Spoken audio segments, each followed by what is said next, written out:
Thank you. That was beautiful. Thanks.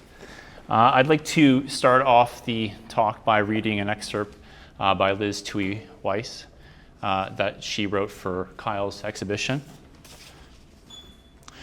To truly know a landscape, to study its details, immerse in its rhythms, and then witness its gradual disappearance year after year, is to commit to having your heart broken over and over again.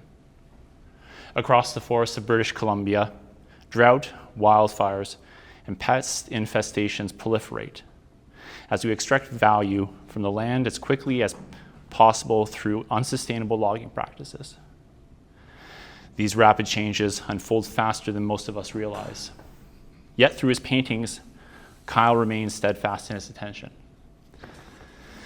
And that sort of sentiment, having your heart broken over and over again, was something that was echoed by Rufus in the video we just watched.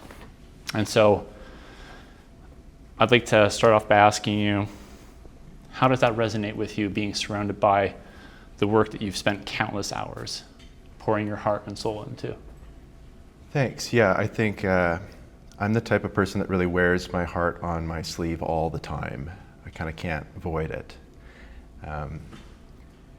So much of the work that I do is so connected to, as I was talking about at the end of the video there, to place and people and community, the specificity of place. Like, I think it's really important to acknowledge that all of this work is made on unceded Dididot and Pachidot territory on South Vancouver Island to start us off, right? So increasingly, the more that I rely on community and friends and reoccurring visits to these endangered ecosystems, the more that I can't help but maybe feel heartbroken because they slip away. That's why it feels important to document them in paint, right? Like, it's one thing to take a photograph freezes it in a moment, but a painting can be a collage of many different experiences. I can paint a forest living and dying at the same time, and that becomes embedded in the paint forever. It's not as stuck in time like a photograph, right? So I think that when I come to an exhibition and I see all the work on the walls like this, and I identify that they are a record of my broken heart, well, it makes it easier for me to look at them as though I didn't make them. Like, I've really been having that experience walking around the gallery, right? Like, they're so well lit.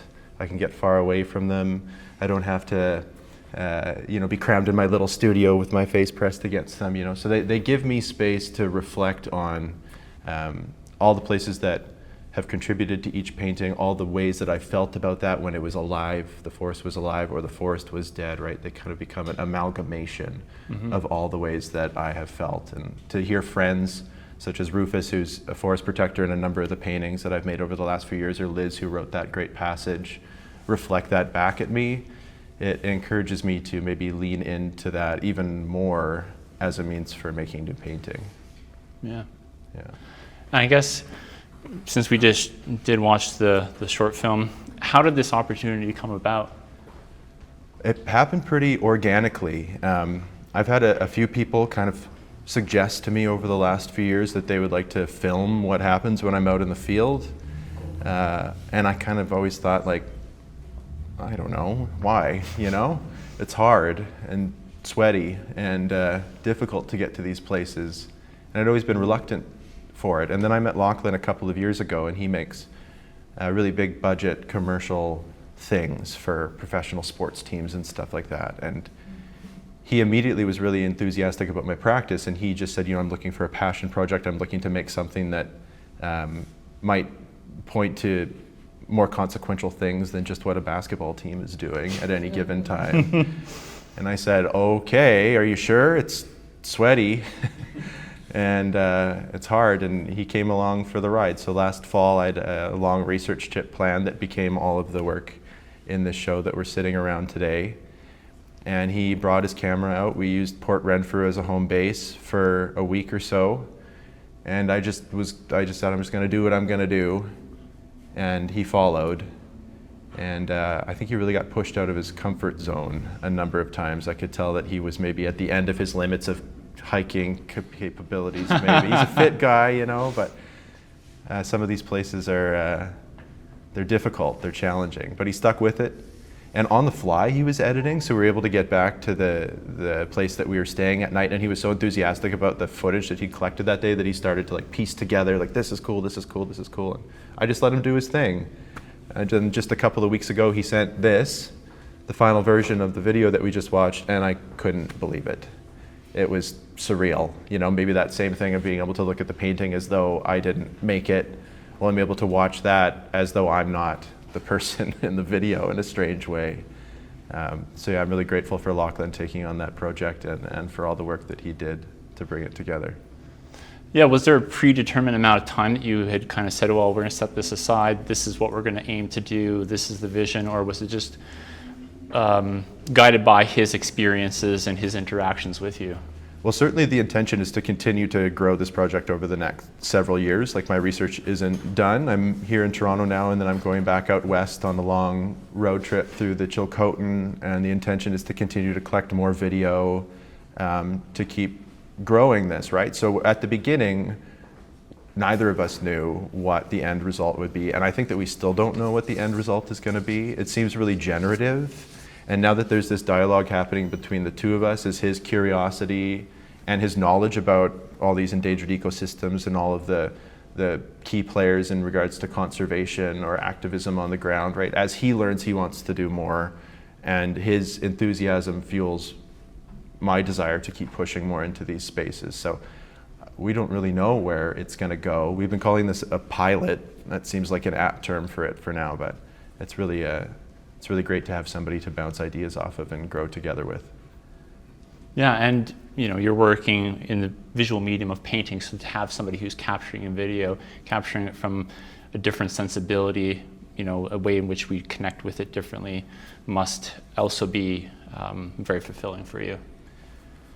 Yeah, I guess fulfilling is a good way. Again, I'm still getting used to seeing myself on camera. That's not really been a big part of my practice to date. I'm always the one behind the camera. Or I'm the one behind the easel, and now all of a sudden there's that. So yeah, it's incredibly fulfilling. It makes me feel real good to know that like what this is effectively doing is raising more awareness, right? And I think that that's at the core of my painting practice, is certainly with opportunities to show in Toronto, yep, to bring awareness of what's happening in these forests that are primarily out west to a different audience, such as yourself, right? Like, Lachlan's just amplifying that, and I'm so grateful for that. Yeah, and you recently told me he's submitting it to film festivals as well. Yeah, he's submitted it to a number of film festivals just in the last couple of weeks, right across the country, and in Australia. He's Australian-Canadian, so he's kind of got one foot in both worlds. So the opportunity to, like, these forests are exotic in Toronto, or even more exotic in Australia, right? But losing them affects all of us globally. Yeah, and wildfires aren't just exclusive to one geographic area. You think of Australia a few years ago, you think of what's going on in Canada right now, what we've been experiencing over the past week. It knows no boundaries, it knows no specific geographic area. Yeah, I mean, one of the strange things about being in Toronto this week is that yesterday in particular, the smoke in the air that we all choked on, I'm sure, a little bit, was from primarily the Kenora 20 fire, which is where my studio is right now. And just last week before I flew to Toronto, I tried to go and get access with that journalism part of my practice again. I tried to go and get access to that wildfire from a few different spots near where I live and paint right now, and couldn't, got blocked by RCMP. Obviously, I understand that the work of the forest firefighters is the most important work on the ground in that moment, but as a journalist, we have a right to witness from a safe vantage point. And, you know, so I'm literally like bumping up against that right before coming to this show that is so primarily about wildfire. And then I get here and I step out into the street yesterday morning and look at the big buildings downtown, and they're just masked with wildfire smoke. And I look at my map, and that's from my studio, 2,400 kilometers away. You know, it's inescapable at this point. Yeah, and there's 210 of them actively right 78, the last I checked, are uncontrollable or uncontrolled at this moment wildfires. You know, of those 210 happening in this country right now, it's just our new reality. Yeah. Yeah. Well, I think talking about, you know, incorporating fire into the work is a good segue into the work. And I think starting off, we're all in this together. Yeah. What was the genesis of that title? You know, what sort of led you? I know through talking to you about it, it wasn't just I know what the show is going to be called, Yeah. but it was step by step, bit by bit, you got there. Yeah, this is the first time that I've worked backwards from a show title. Usually I start painting, I know that there's a calendar on the date for the show, and I start to work through the series of paintings, and something happens along the way that makes the title inescapable. But in this case, I had the "we're all in this together" as kind of like a slogan or a phrase in my mind well before I started painting. When I was out in the field, maybe Lachlan played a part in that, and certainly Lachlan played a part in that. Again, Rufus, other forest protectors, the conservationists at NBSF that we're working with now, right? I just kept on hearing this refrain of, well, we're all in this together. There's so many of us that are collectively working to try and protect these forests. What would a show be that has that as its inception? But then over the course of painting the show, that changed a lot in kind of ways that I couldn't have forecast, and maybe cemented that phrase, "we're all in this together," as exactly the only possible title for the show. Increasingly, things like birds and bears and bugs and things like that are working their way into into the paintings of the forest. And while I was working on the show, I was doing a lot more research about what happens to some of these habitats for things like animals or birds, or the western screech owls that are in this painting. What happens when wildfire takes those areas, So extending that notion of we're all in this together to things beyond human. Of course, to trees. The trees are living, breathing things in a way too, right? Like I remember in the research a few years ago coming across the sentiment that at the end of the root systems in trees, the nerves or the cells at the ends of the roots are similar to the cells and the nerves in our brain. And trees have a capacity for memory to a certain extent, or at least the capacity to learn, So we're all in this together with the trees too, in our thinking or fear or uncertainty about these climate catastrophe realities in which we all live in now.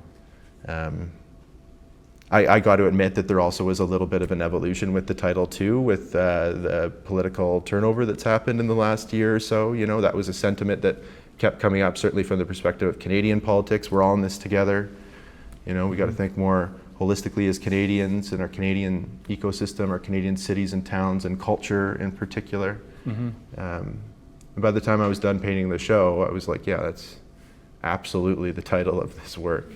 I feel like in a way, maybe every painting on the wall could be called "We're all in this together" at this point. And for some people who maybe don't have an extensive understanding of your background, how did you get into, you sort of put it as slow painted journalism. What led you in that direction in the first place? Yeah, in 2019, I had recently finished my master's degree at Emily Carr, and I was looking for a change, and I ended up moving to Vancouver Island to Shawnigan Lake, about an hour north of Victoria. And the wildfire smoke was really, really heavy then, and the lake has mountains on either side. And the smoke would come and fill up the lake like a bowl, like it would just like slowly rise, and you could see it sitting there. And I remember thinking, like, well, this is my reality now, I'm going to paint that. So I just started making paintings out of my window of what was happening with the wildfire on any given day. And maybe I definitely wasn't thinking about it as journalism at that point, but I remember there being a one-to-one of like the reality, the immediacy, the urgency of what was happening right outside my door to the painting. And that was certainly like the little spark of maybe this could be akin to journalism or something like it. And shortly after, I got invited by a friend to go and participate in the Eden Grove Artist Residency Center, which was behind a blockade that was happening on unceded Pacheedaht territory at that time. And thinking about that wildfire work that I was doing, well, maybe this is a chance that I could actually go and make a difference. Maybe painting can have a role in environmental protection. Without that invitation from that friend, I might not have gone. If it wasn't for Jeremy saying, let's go, maybe it wouldn't have happened, but I went, and shortly after I started actually being a journalist. I ended up on the media availability list for the RCMP at the blockades. I was working with other journalists that was their real job, they worked for the AP or the Washington Post or the CBC, and I'm out there making paintings thinking that that was an effective way to tell the story. But then things accelerated. All of a sudden there's more enforcement, more things are going on, and I'm on the list and I'm running around from camp to camp or logging site to logging site with real journalists learning on the fly how to do it.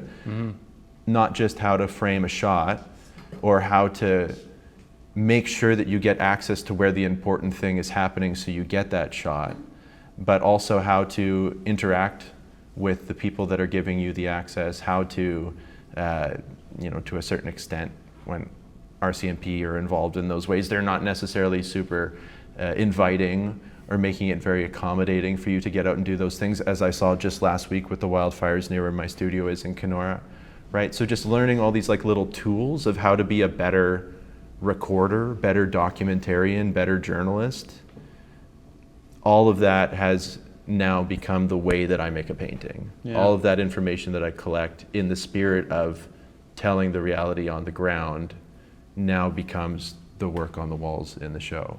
Yeah. And you mentioned Scheurmann Lake at the beginning there. That was one of the first times you incorporated ash into your work. Yeah. And I've noticed more and more throughout this body of work especially, you've incorporated ash from different locations. Yeah. Maybe you could speak to that a little bit. Yeah, so the ash as a painting medium effectively started, as you're saying, at Scheurmann Lake, but it wasn't so site specific, right? I was looking at forest fires outside the window and I was just scooping ash out of my fireplace in my studio and grinding it up into a painting medium, whipping it into the paint. And that was okay. There's a lot of learning that happened there. But as this journalism journey, maybe is a good way to phrase it, or kind of media availability, kind of persistence kept on happening in my life, I realized that it was no longer satisfactory to just have any ash be the ash in the paint. So this most recent research in particular was really focused on finding sites of wildfire. I wanted to go and find sites that burnt a few years ago, sites that burnt last year, sites that burnt a few months ago, to record what the differences were, what plants were growing back first, what the trees looked like that had burnt and fallen, what was, how the ecosystem was changing, which animals came back.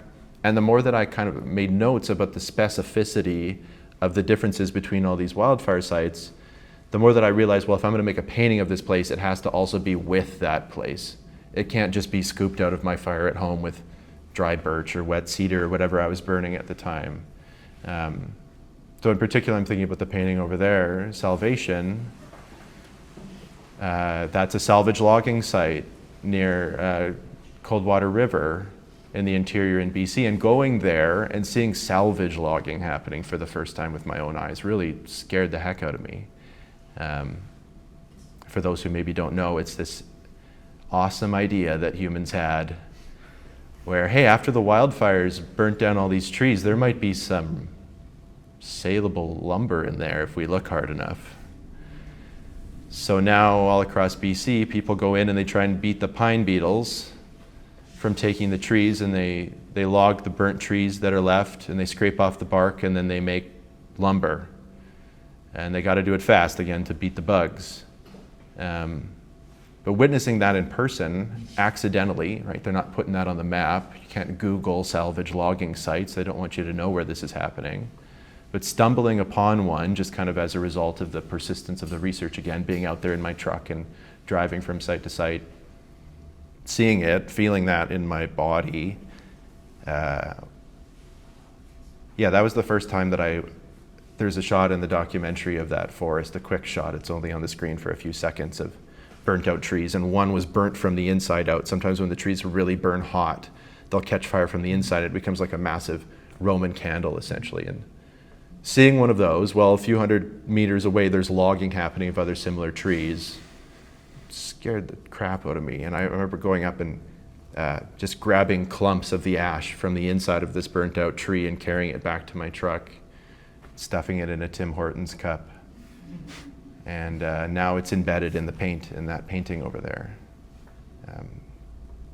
Yeah, so that painting is not only of that forest, it is that forest. And we've talked about this before in some of our calls. You create beauty out of something that is innately horrible. Why is that so important to you? Well, it's the trick that maybe brought some of you in today, right? Because I love painting. I think you love painting. I think a lot of us here love painting. People for hundreds of years, thousands of years have loved painting of one kind or another. Certainly oil painting, when it's lustrous and textured and saturated, it makes people feel some kind of way, and it always has. You know, it's always been an important part of the revolution, whatever that might have been, political or social or whatever, right? Painting, well before cameras.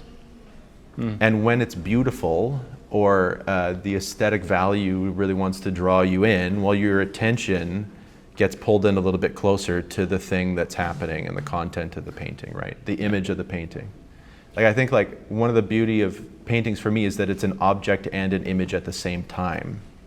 It's one thing to see them as JPEGs on the screen. It's another thing to stand in front of them and see all the texture and luster and the subtle variance in the color and whatnot.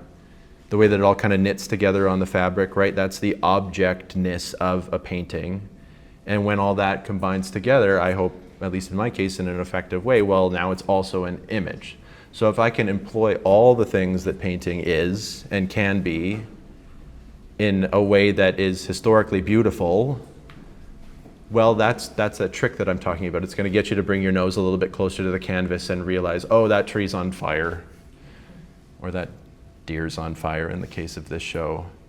You know, maybe force people to bring their awareness and their attention in a more urgent way to the realities of that journalist side of my practice again. Yeah. Well, you already touched on salvation. Maybe you could talk about another piece that's in the show.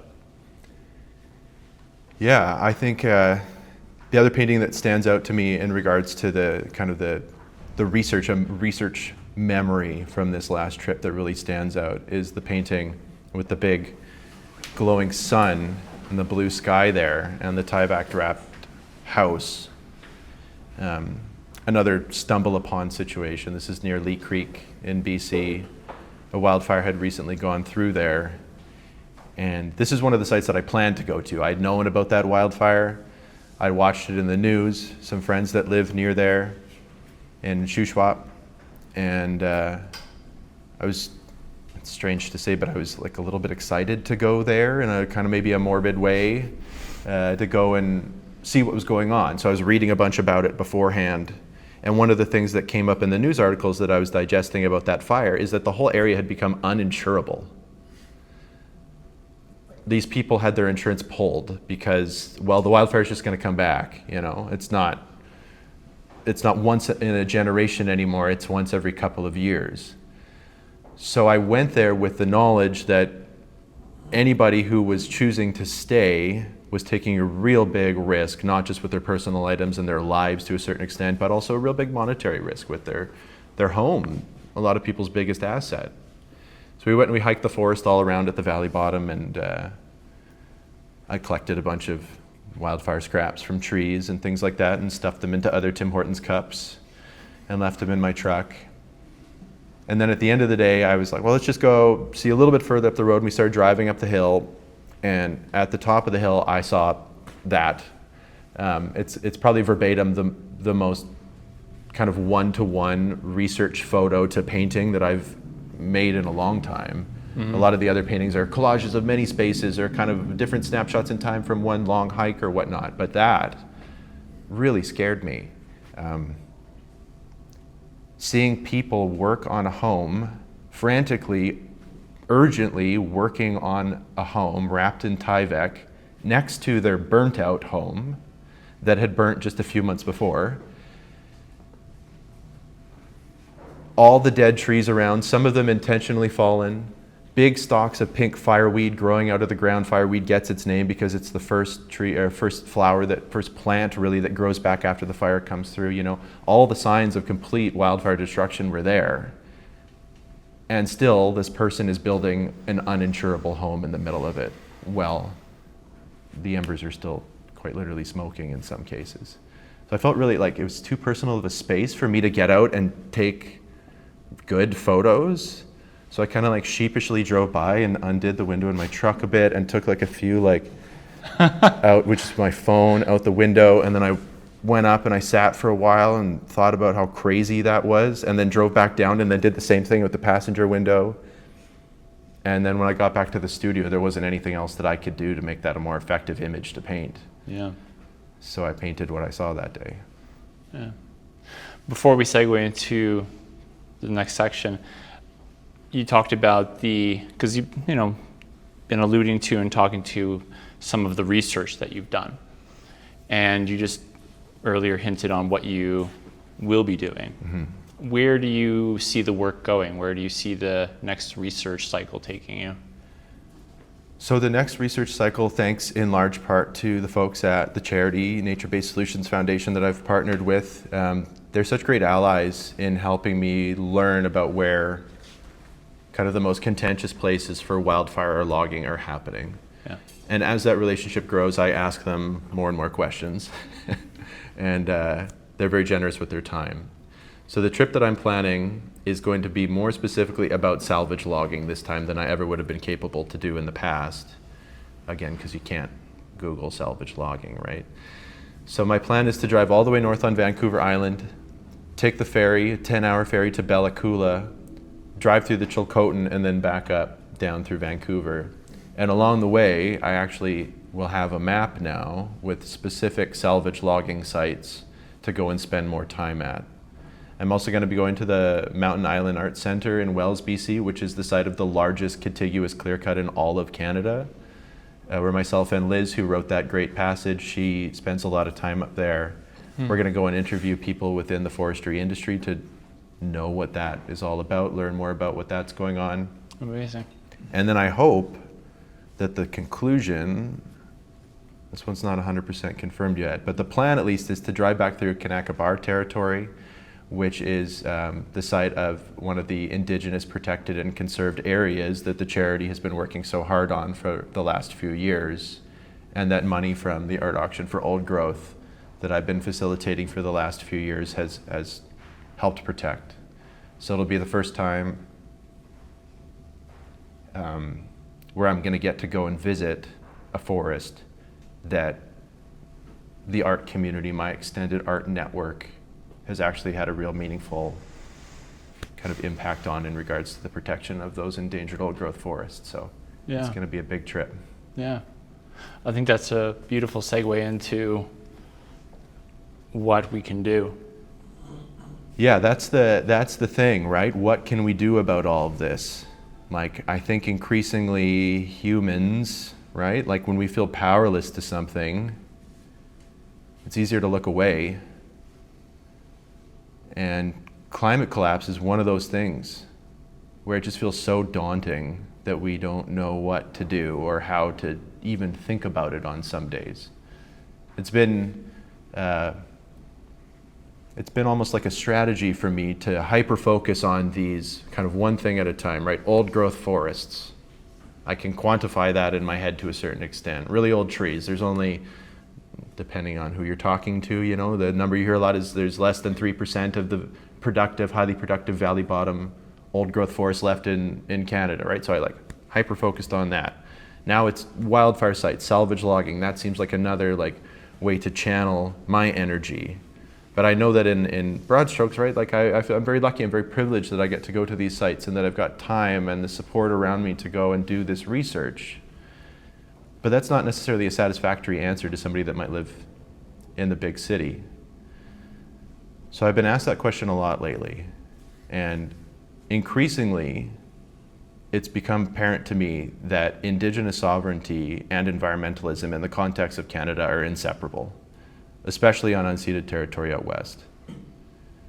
Which is why working with Nature-Based Solutions Foundation has been such a great asset, because that's their whole plan, that's their project, is to go and work directly with the nations who are the key stakeholders of these territories, the people with the most knowledge of that land, the people who live there, who work there. A lot of these communities already have protection plans, and maybe the funding for it hasn't quite been resolved by the government or kicked back and forth between provincial and federal, and that's not fast enough.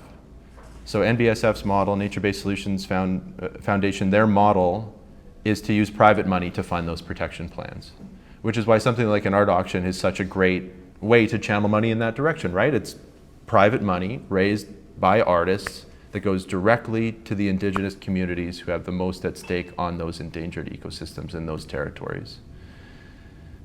So when people ask me in the city, well, what can I do? Well, I always start by saying, like, well, learn more about that, you know? Do some more research for yourself, not just on the trees are getting cut and everything's on fire. Well, think about the connection between the land, the people on the land, and the ecosystem.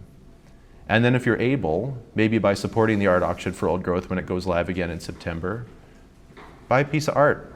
You know, we also just kind of a general donation link, 10, 15, 20 bucks, whatever, if you got that. I'm sure they'll also take larger donations too, you know. But it's not just throwing your money into the ether. It's not just giving your money to a big NGO that has climate change as their mandate or environmental protection as their mandate. No, that's not what NBSF is doing. They've got lines on the map that you can see. This is this territory, this is this forest. It needs this much money for this protection, and this is where your dollars are going to go in a real, concrete, knowable, quantifiable way. I'm happy to talk a lot about that if you want, but I've probably said enough about it for now. And we have some cards on the table at the front desk. You'll see art auction folder. There's a QR code. I highly suggest you checking it out. They're a great cause, and it is actually, Kyle didn't self-promote enough there, but it is an art auction that he started. And I think that is really worth noting because the commitment that he has to the cause and to the ways in which he shares that story, whether it's through spoken word, video, or his art, is something that I've really connected with him over the time that I've gotten to know him and work with him. And yeah, the level of passion that he takes is something that I feel rubbing off on me the more and more I talk to him and the more and more I look at his work. So thank you for that. Thanks. And I think if people are, have any questions, we can open up to a bit of a Q&A before the talk concludes. I'm an open book. Kyle, I can mention something. At various times you've mentioned unceded territory, and then earlier about contact with indigenous peoples.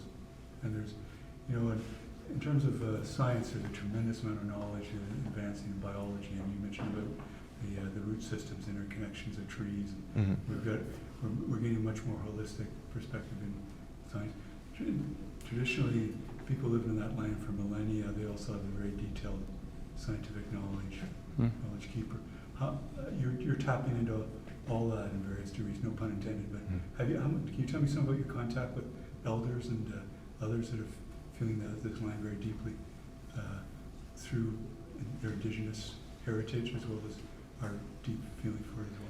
That's a great question. I'm very cautious to speak on other people's behalf. I'm interested in telling my own story of these places, right? And I'm very lucky to have been guided by elders and indigenous land defenders over the last several years. So my paintings reflect that, that guidance and that knowledge. But I think that the biggest takeaway that I have in that regard is that through these more traditional ways of looking at the land, traditional knowledge of the land, well, the forest is worth more standing, right? That's a phrase that I keep on hearing. Too often we look at a forest and think what's the timber value? A TFL, a tree farm license, that gets sold, and there's a speculation on how much money can be extracted from that land, depending on the forest. Again, you can draw it on the map and you think, okay, well, there's $10 million of lumber here, $8 million here. We just want to think about it for the value of the timber. But if we lean on these more traditional ways of knowing the forest, there's all different types of ways that forest can be profitable, such as traditional medicine harvesting, or tourism, or Josephine, you got another one for me? Sorry to put you on the spot. Josephine works at the charity, so I'm very grateful that she's here. But those ways of knowing the land that aren't just thinking about it as a capital gain or a capital investment, the more that I learn about the land from Indigenous elders or others, as you're suggesting, the more that, that sentiment of, well, this piece of forest, this piece of land is worth more standing if we change the way that we think about how to extract capital from it. I hope that's a satisfactory Can I answer. follow up, or I can ask you later? I mean, sure. The indigenous people, of course, have had, and Europeans in earlier centuries had knowledge of what they call cultural burning or traditional burning. Yeah. And I know in California in the 19th century was outlawed. They had a deeper knowledge of science that indigenous people had. They thought the colonizers thought they were better, burn. So lo and behold, they were building up these bigger and bigger fires. Do you know in this area what they were doing over centuries, millennia? Like part of it is also, you have some burns. It also clears out the undergrowth. Yeah, It's exactly. easier to hunt when the undergrowth is cleared out. Yeah. And some burning doesn't allow you to build bigger and bigger drier spaces that just go up from furnace. But do you have any sense of what was traditionally done in these areas? Well, exactly as you're suggesting, right? Those like cultural or controlled burns, right? Like another unique thing about old growth trees, especially the fir trees in particular, they're naturally fire resistant. They store so much water in those big 1,000-plus-year-old trees that if there's a controlled burn, well, it goes through the thatch, it goes through the understory, and it burns out all that fuel, right? Increasingly, especially with the wildfires in California from January, we all got a pretty good lesson, if you're watching the news around that time, about wildfire fuel. And when we limit those cultural burns, we make them illegal or mandate them out through different government practices, well, we end up in a situation where there's just a whole bunch of fuel accumulation on the bottom of the forest floor. Or another thing in that regard would be these tree farms, when we replant, if we're not thinking about biodiversity, well, we end up with a bunch of matchsticks on the mountainside, all in perfectly straight rows with no biodiversity. Those trees are going to be harvested every, 60, 80 years. They have no chance to retain moisture, to make connections with their root systems or with their thatch. Again, that biodiversity keeps on coming up. That's so important when we're thinking about how to replant a forest. We can't just think, well, what's the most effective way to get chainsaws up and down the rows of trees to get them out of there? We're just making tinder boxes. So there's kind of, to me, when I think about controlled burns or strategic burning of wildfires, it's not just the old growth and the proper forest management of ancient forests, but also the way that we think about replanting those forests once they're gone. We have to have a holistic way to wrap our heads around forest management, whether it's an old growth forest or a new forest. Yeah. I mean, I use my paintings are on wood frames. We all use timber products. We need timber products, but we got to be smart about how we do it. We can't just rush to value. Thank you for the questions. Does anyone else have any? Yes? So with all this like knowledge and education, so this is like not the proper way to do it, and this is like catastrophic to old wood forests. Are there any ways that would be sustainable and smart and economical and would avoid all these issues with like the biodiversity that people are doing and implementing? Yeah, I mean, there's a lot of people who are leading the way on this science. Like, of course, like Dr. Suzanne Samard at UBC is like leading the way with kind of public knowledge with her book that really kicked off big in the States too, Finding the Mother Tree. The way that she talks about mycorrhizal networks, like the mushrooms and stuff, the way that that's all connected, right? Like people like her are starting to do more and more experiments about how to replant for biodiversity, what types of trees work best together.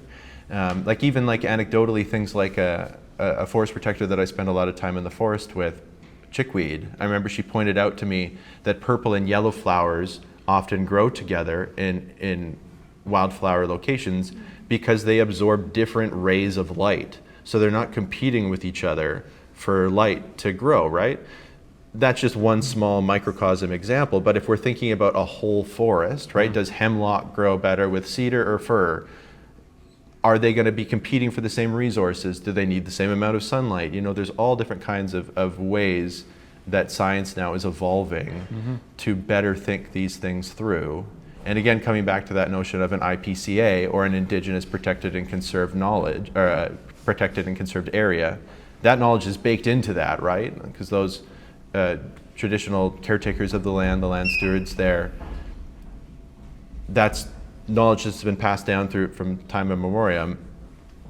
It might not be scientific based, there might not be research necessarily that's there, but through time and trial and error, obviously over the course of centuries, those processes for keeping a healthy forest going, well, it's been developed. So it's in this moment, this globalization kind of everybody's connected sort of moment that we're in right now, it needs to be both. It needs to be the science, and that needs to be implemented on a mass scale. It can't just be about the value of the timber. And again, we need to be factoring in the indigenous nations on the ground who have the most at stake in these forests where they live and work. Yeah. And are the logging companies being receptive to this? Are they implementing anything? Oh boy, that's a can of worms. There's so many different logging companies. I mean, there are, of course, indigenous logging companies too, right? They're big